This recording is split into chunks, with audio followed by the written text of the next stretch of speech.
that rotation coming from the hip, which will allow you to make sure that your hip, knee, and ankle remain in alignment the whole time. It is really common in exercise programs to see a lot of exercises in the sagittal plane and maybe even in the frontal plane, but it's a little less common to see people challenging the transverse plane of motion. But it's a very important and very realistic plane of motion.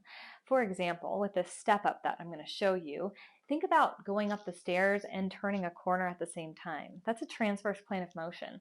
Also, if maybe your kid is running into the street or your niece or nephew, you have to turn and run and grab them. That's a transverse plane of exercise.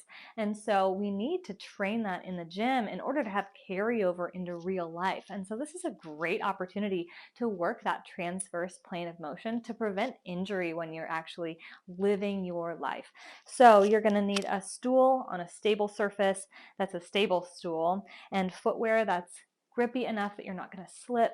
And then you're going to stand over to the side. You're going to be about high enough or far enough away from the stool that your position, your ending position, is going to be like this. Okay, so you can even set up like this and make sure that you're at a good place that you could see yourself stepping up from the stool, because that's the goal. If you need to adjust your foot position in order to get to that place where this is possible, that's fine. Now I'm going to walk you through what I do and do not want to see when you're performing this exercise. Watch yourself in the mirror and send me a video, and I'll critique this movement for you if you would like. So you are going to breathe in, exhale, engage the core, standing up tall, rolling the shoulders back and down. You're going to lift this leg up, rotate at the hips, turning at the fulcrum, and then pushing off through this glute and this quad. Okay, and then I'm going to turn and rotate, breathing in. I'm going to come back down and land in one fluid motion. So I'm rotating at the hip. I am not rotating at the knee, right? I don't want to see you trying to step up like this. It's not my favorite. I want to see all that rotation coming from the hip, which will allow you to make sure that your hip, knee, and ankle remain in alignment the whole time. So if I were to step up like this, you can see that my knee is caved in side my foot, and I don't want to see that. I want to see this, where you have hip, knee, and ankle all in alignment. Now I'm at a perfect 90-degree angle here, and I'm ready to step up. So I have placed my foot here. I have my good posture, and now I'm going to come up on my back toes and start rotating here. But all the work of this motion comes from my hips and glutes.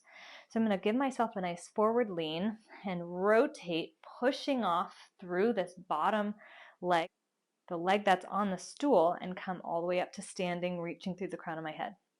Coming back down, I want to reverse everything and then step back down on the ground. Now I'm going to inhale, exhale,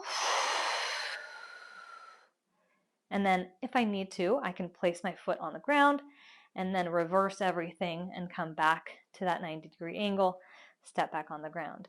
You're working this amazing range of motion here in this top hip so that you can get all these muscles that are surrounding your femur in that socket to support you while you're doing everything. This will support everything from all the way in your hips, all the way down, and all the way up.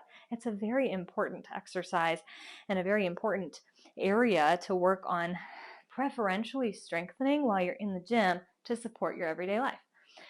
Now, I'm also going to show you what I don't want to see in your bottom leg. So when you're doing a transverse step up, what I don't want to see is this knee caving in to help you get up. Okay, so I see this a lot, and what I don't want to see is you caving that knee in order to get yourself to stand up this way. So you can see on this knee that I have lost my alignment, hip, knee to ankle. I want to maintain that hip, knee, ankle alignment the whole time. Let's say I'm trying and trying and trying, and I just cannot maintain that hip, knee, ankle alignment. What I'm going to do is just lessen my 90-degree angle. So I'm going to take it from here to maybe here and still turn and step up, but at an angle that I can actually maintain that hip, knee, ankle alignment. And as I practice this exercise, I'll be able to turn a little bit farther toward 90 degrees. Inhale, exhale.